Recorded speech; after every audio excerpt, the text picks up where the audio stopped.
প্রতিবাদ মুক্তি চাই, টেকসই বেড়িবাঁধ চাই, প্রতিবাদ মুক্তি চাই। মাননীয় উপদেষ্টা যখন এখানে এসেছিল উনি বলেছেন যে কি যে ওনার কাছে কেউ দাবি জানাই নাই।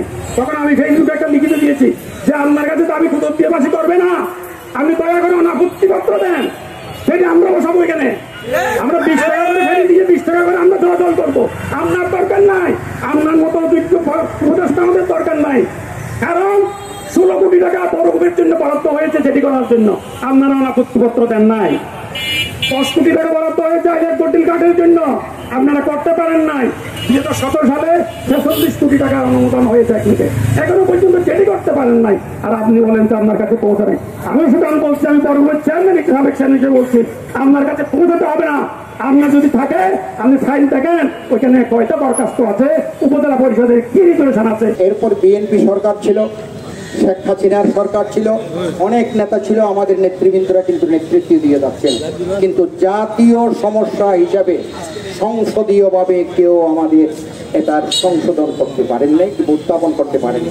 তাই আজকের যে নবীন ছেলেরা, সাংবাদিক ভাইয়েরা, সর্বস্তরের ভাইয়েরা কুতুবদিয়া, সেটা যে জাতীয়ভাবে আপনারা উত্থাপন করছেন, সেই জন্য আপনাদেরকে ধন্যবাদ জানাচ্ছি। এবং সাথে সাথে বলতেছি, কাফনের কাপড় পরে আপনার সামনে প্রতিবাদ জানাচ্ছে। আমরা বাঁচতে চাই, আমরা সমস্যা থেকে বাঁচতে চাই, সমুদ্রের পানি থেকে বাঁচতে চাই। প্রিয় ভাইরা আমার, যে মৌলিক 3টি দাবি নিয়ে আমরা আজ আবার আপনার সামনে আসছি, মাননীয় উপদেষ্টা মণ্ডলীর কাছে আমরা আপিল জানাতে চাই জেলা প্রশাসক সাহেবের মাধ্যমে, যে 3টে প্রধান দাবি। সারা বাংলার মানুষগুলো কুতুবদিয়ার লবণ খেয়ে বেঁচে আছে।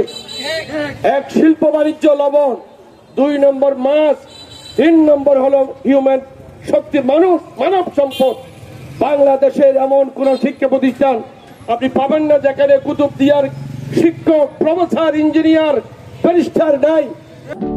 সমুদ্রের গর্জনে ভিন্ন স্বাদের সামুদ্রিক খাবারের ভরপুর আয়োজন উপভোগ করতে আজই চলে আসুন প্যাসিফিক বিচ লাউঞ্জ ক্যাফে কক্সবাজারে। আমি বাংলাদেশে অনেক জায়গা দেখার সুযোগ হয়েছে, যেখানে যাই সেখানে স্কুল, কলেজে, প্রতিষ্ঠানে, মাদ্রাসায়, জেলা এবং সরকারি বেসরকারি অফিসে কুতুবদিয়ার মানুষ। কেন? আমার ভাই একজন বলেছেন এখানে কুতুবদিয়া, কক্সবাজারে সবচেয়ে শিক্ষিত হার কুতুবদিয়ায় বেশি। এটাই কি আমাদের অপরাধ?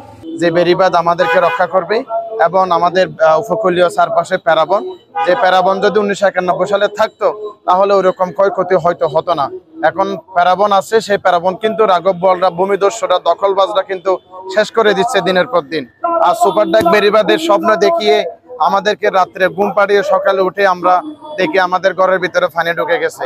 সেই সুপার ডাক বেড়িবাঁধের দাবি নিয়ে আমরা এখানে দাঁড়িয়েছি।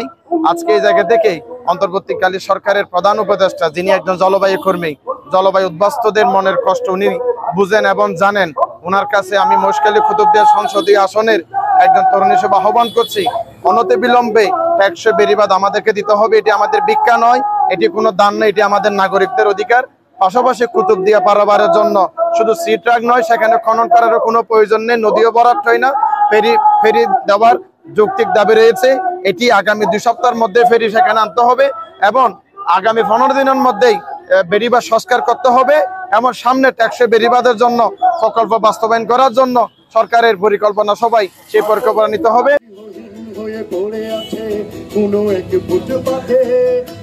প্রতিবাদ মুক্তি